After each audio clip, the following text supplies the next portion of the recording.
8-4, completing the square. This is the fourth method for solving quadratics.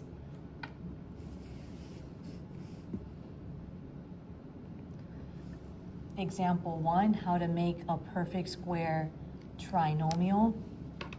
In order to make a perfect square trinomial, you need A and your bx. You need to find C. So to find C, you get your B, divide that by 2, and you square that number. So my B here is a 6, divide that by 2, it gives me a 3. 3 squared is 9. So 9 is the number that would make this a perfect square trinomial. What two numbers when I multiply that would give me a 9 and when I add give me a 6 are 2 3's, so that would make it an x plus 3 squared, which is what eventually we'll be doing to solve in this lesson. So the value of C that makes x squared plus 6x plus C a perfect square trinomial is 9. The process of adding the b divided by 2 squared to x squared plus bx to form a perfect square trinomial is called completing the square. Completing the square is useful when a quadratic expression is not factorable and can be used with any quadratic expression. So you can pause and try it on your own, only finding your missing C to make it a perfect square trinomial. Get your B, divide that by 2, and square it. So for letter A, my B is a 12. Divide that by 2, we get 6. And if I square 6, I get 36. If I were to add that at the end of my trinomial, I would have x squared plus 12x plus 36. And if I go to factor it, what two numbers when I multiply give me a 36 and when I add give me a 12? 2 6's. So an x plus 6 squared. The number that's going to end up going inside the parentheses is always going to be the number that you end up squaring. Letter B, my B is an 8. Divide that by 2, we get a 4. And then 4 squared, 16. So if I add that at the end, that would make letter B a perfect square trinomial. What two numbers when I multiply gives me a positive 16, and when I add gives me an 8 are 2 4's. So an x plus 4 squared. So in order to solve, you're going to have to make a perfect square trinomial on one side. Steps in how to solve a quadratic equation using the method of completing the square. First, it cannot be in standard form. It's the only method not using standard form.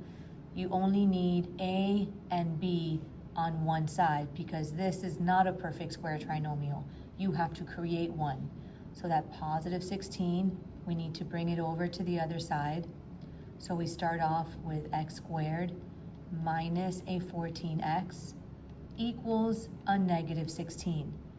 Now we need to create a perfect square trinomial on the left side by getting that b, which is a negative 14, dividing it by 2 and squaring it. We get a negative 7. When we square it, we get a 49. That number you're going to add to both sides of your equation.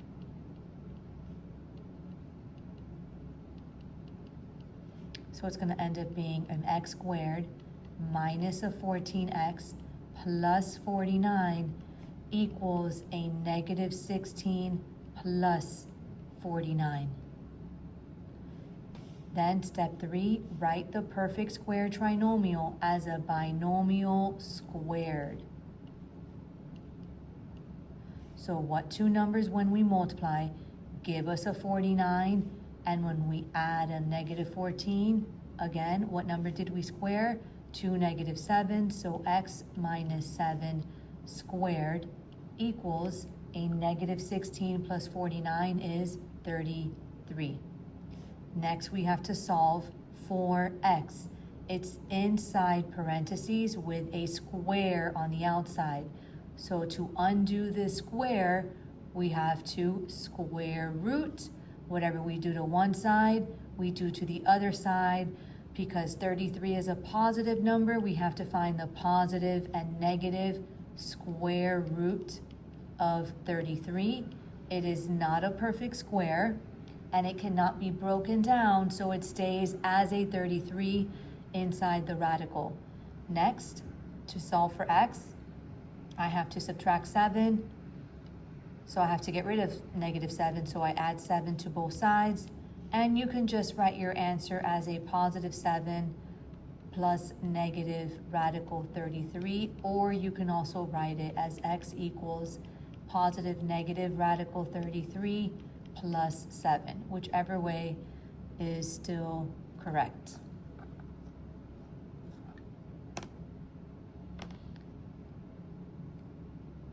A little side note that has nothing to do with the problem, but I'm just going to put here in a corner. Let's say, again, this has nothing to do with this problem, but let's just say that the 33 was a 36. And when we go to square root it, positive, negative, it does happen to be a perfect square. And I would get positive -6. In this case, I will not just add 7. I would make now 2 separate equations, because now I will be able to solve it. One with a +6, the other with a -6. Add 7 to both sides, and one answer here would be a +13, and the other answer here would be a +1. So 2 completely different answers. That's only if that number inside is a perfect square and you're able to square root it and it comes outside of the radical. You can pause it and try it on your own. First, I need to make it into the format x squared plus bx equals c, so that -9 has to be brought over to the other side by adding 9. I now have to make a perfect square trinomial.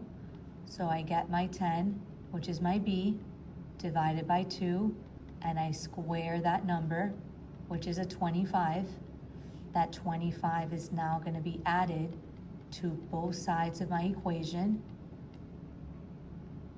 after the 10x to make my perfect square trinomial, and then always whatever you do to one side, you do to the other.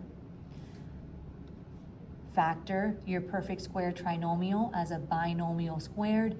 What two numbers when you multiplied gave you a 25, and when you add them together gave you a 10, 2 5s. So x plus 5 squared, 9 added to 25, 34.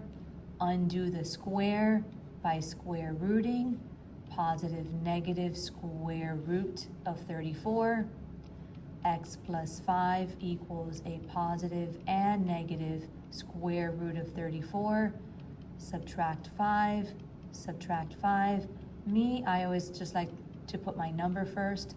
-5 with my plus minus in the middle, radical 34.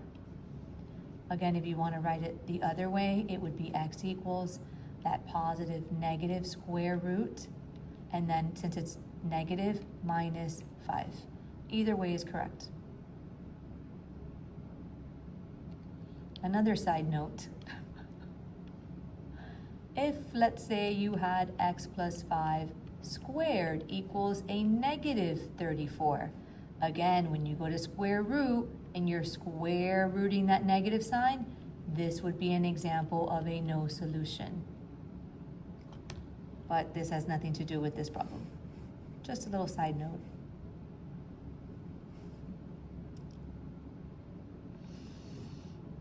Another example here, you want to pause and try it on your own. First thing, get your A and your B alone on one side. Add 6, x squared minus 8x equals a positive 6. Get your B, divide that by 2, square it, -4 squared, positive 16. Watch those negative signs. It's always going to be a positive number that you're going to be adding to both sides. So x squared minus 8x plus 16 equals 6 plus 16. Factor the perfect square trinomial as a binomial squared. What two numbers, when you multiplied, gave you that positive 16, but when you added them together, that -8, two -4s. So x minus 4 squared, 6 added to 16, 22. Square root to undo this square, positive negative square root the positive number. I cannot square root 22. I cannot break it down. It stays as a positive negative radical 22. To solve for x, add 4, x equals 4 positive negative radical 22 as a final answer. And that's two answers right there. 4 plus the square root of 22 and 4 minus the square root of 22, which would be two completely separate answers. It would not be a positive 5 and a negative 5.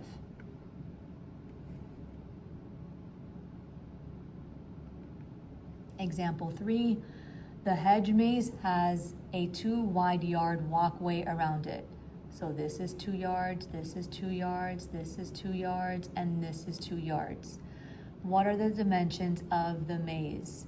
Well, it tells us that the length of the hedge maze is twice as long as the width. So we know nothing about the width. So the width is x, and then the length is twice as long, so 2x. And then you need to add 4 yards on each width and length. So that's why they gave us a 2x plus 4 and an x plus 4. And then area is length times width.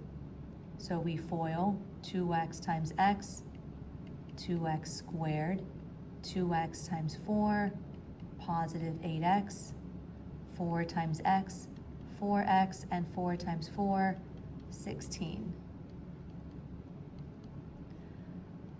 Combine the like terms, and I'm going to add 16 over to the other side. So a 2x squared plus 12x minus 16, and I get 5,600. And when you are going to do completing the square, it is best to do it without an a.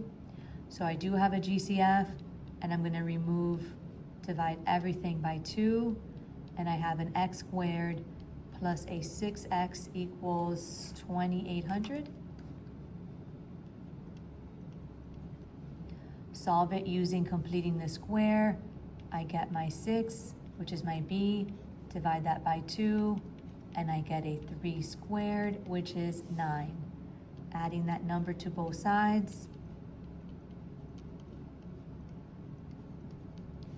2 numbers that when I multiply gives me a 9, and when I add a 6, 2 3s, so x plus 3 squared equals this, and then 2809. Oh,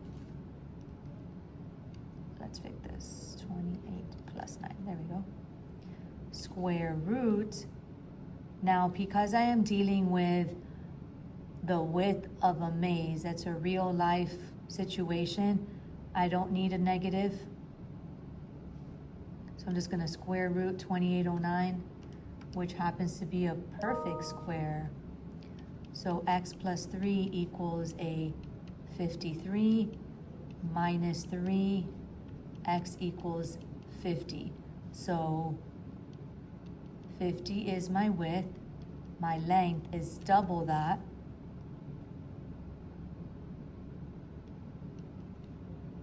So 2 times 50 is 100. Now, what are the dimensions of the maze? The total area of the maze and the walkway.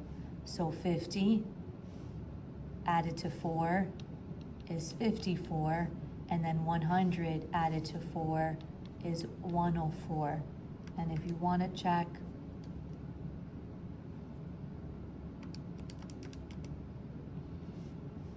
If you multiply 54 by 104, you should get 5,616.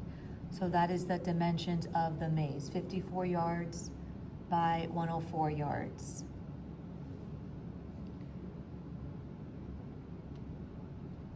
So the negative solution does not make sense in the situation, so x would just equal 50.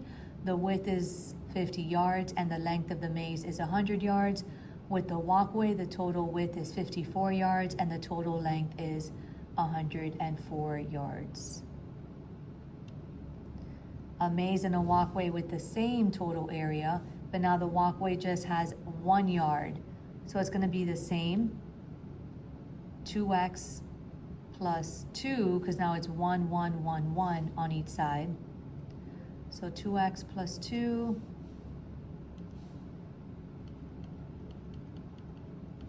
times x plus 2, and that equals 5,616. Do our FOIL, 2x squared, a positive 4x, a positive 2x plus 4 equals 5,616. 2x squared plus 6x. I'm going to subtract 4 to the other side, and I get 5,612. I divide everything by 2, and I get x squared plus 3x equals, and you're going to see why this is one of the reasons I do not like completing the square, especially when my b is an odd number, because now we're going to have decimals to deal with. So I get my b, divide that by 2, it's going to be a 1.5 squared, 2.25, so x plus x squared, oops, no parentheses yet, x squared plus 3x plus 2.25 equals 2806 plus 2.25. This would be x plus 1.5 squared equals 2808.25. And again, since we're talking about a maze and a walkway, we're not going to be dealing with any negative numbers. So x plus 1.5 equals, and this number is not a perfect square. It does come out to be 52.99, so I'm just going to round it to 53. When I minus 1.5,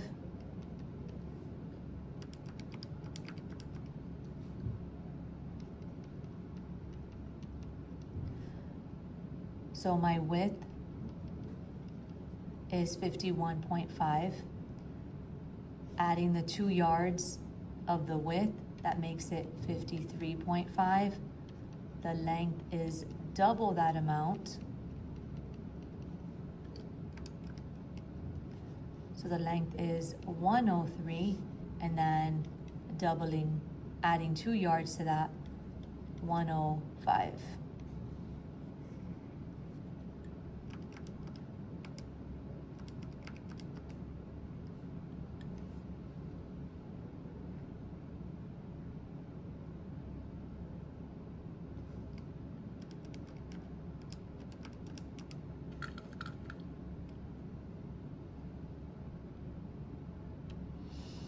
Here, example 4, using completing the square to write a quadratic function in vertex form, which is right here, y equals a times x minus h squared plus k, where h and k is your vertex.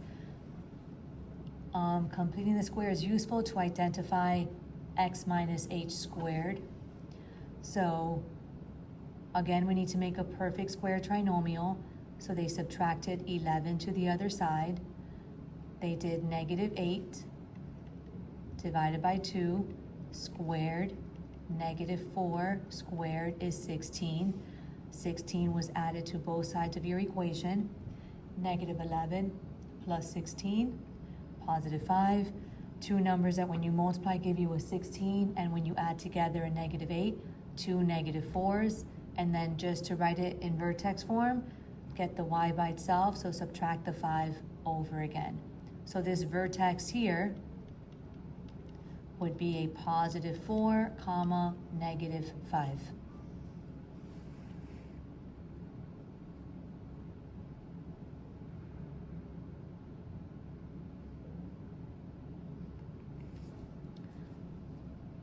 So for letter A, what is the vertex form of each function? Again, it's going to have to be in this format.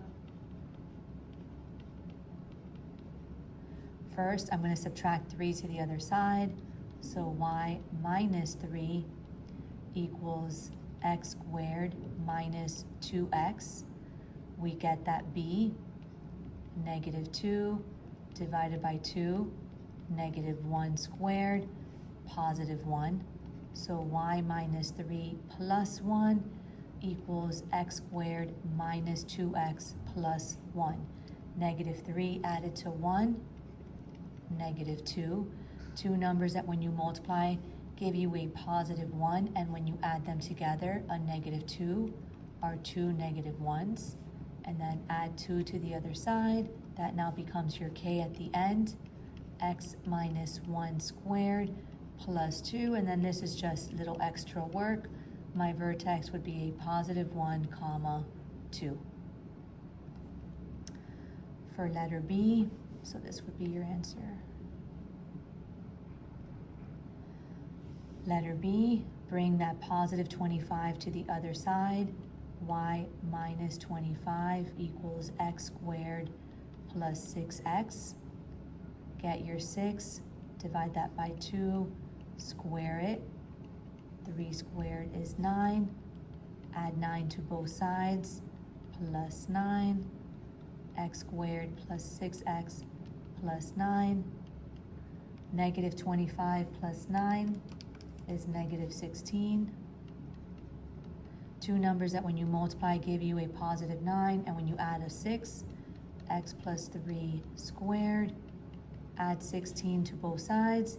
It goes at the end as your k, x plus 3 squared plus 16. And again, vertex would be a negative 3, positive 16.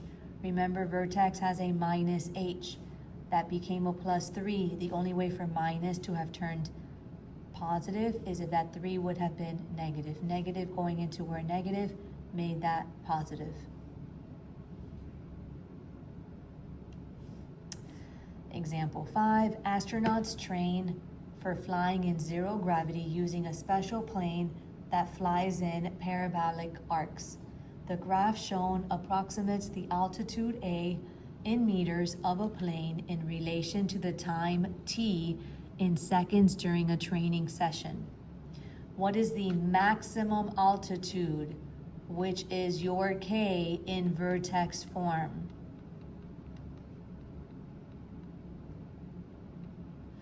At what time does a plane reach its maximum altitude? That is your h in vertex form. So first I would subtract the 9,000 to the other side. So a minus 9,000 equals negative 5t squared plus 80t. They took out the a, which is a negative 5, only from these two. So negative 5, open parentheses, t squared, 80 divided by a negative 5, negative 16. They made a perfect square trinomial with what's inside the parentheses. Negative 16 divided by 2 is a negative 4, squared is a positive 16. Oops, sorry. Negative 8. Positive 64. My bad. So inside the parentheses, a t squared minus 16t plus 64. And then on the other side, we had to put the negative 5 times 64, which gives us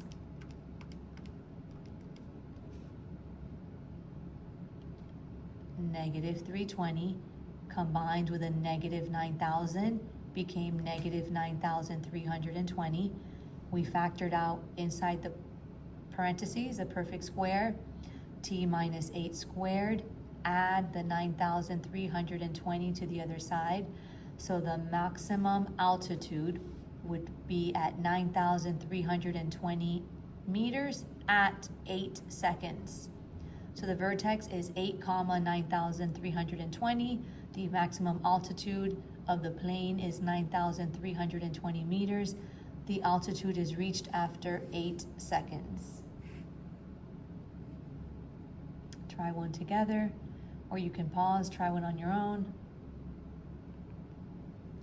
Find the minimum value. Now the reason why this one said find the maximum value is because it was pointing down, so that's our highest point, maximum. This one says minimum because your A is positive, which means this should be pointing up, so our minimum value is all the way on the bottom. All right, first subtract 105 to the other side, and we get y minus 105 equals 7x squared plus 168.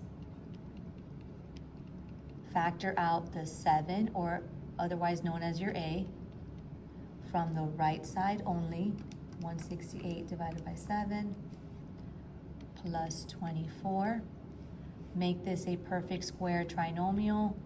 24 divided by 2 is 12 squared is 144, which means on this side, you're going to add 7 times 144 equals 7 times x squared plus 24 plus 144. 7 times 144 is 1,008 minus 105 is a positive 903. Factoring two numbers, and when I multiply give me 144. When I add 24, x plus 12 squared subtracts 903. 7 times x plus 12 squared minus 903. My vertex would be a negative 12 with a negative 903. So the minimum value is my k, which is a negative 903.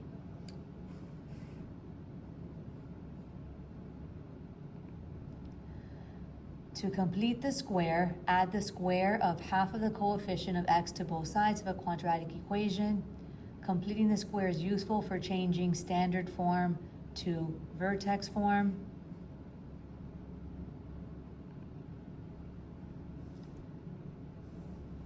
So to make these perfect square trinomials, get b, divide them by 2, and square. 26 divided by 2, 13, 13 squared, 169. 2 divided by 2, 1, 1 squared, 1. 18 divided by 2, 9, 9 squared, 81. I'll just do one of each. I'll do 10.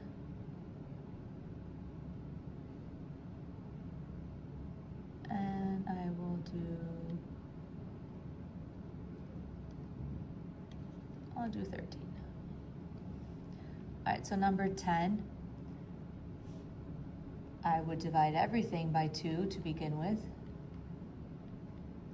And I would get number 10.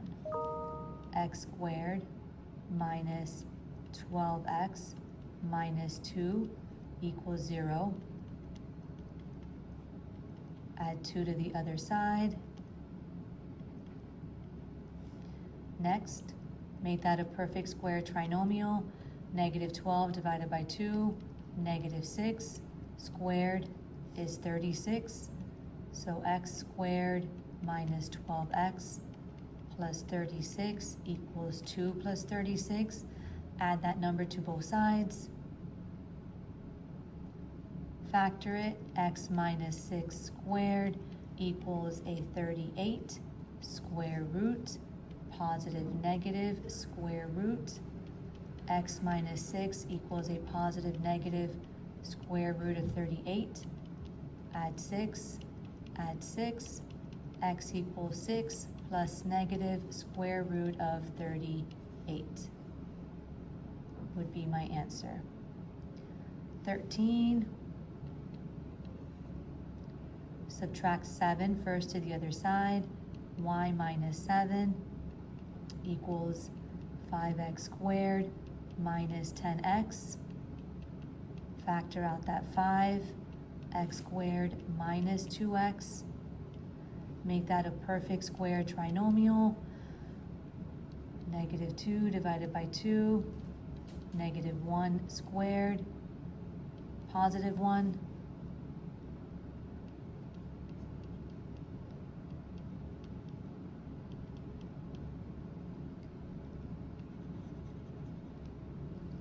And that would be y minus 7 plus 5 times 1. 5 times 1 is 5. Negative 7 plus 5, y minus 2 equals 5 times x minus 1 squared. Add 2 to both sides. And my final answer for 13 in vertex form, y equals 5 times x minus 1 squared plus 2. My vertex would be 1, 2.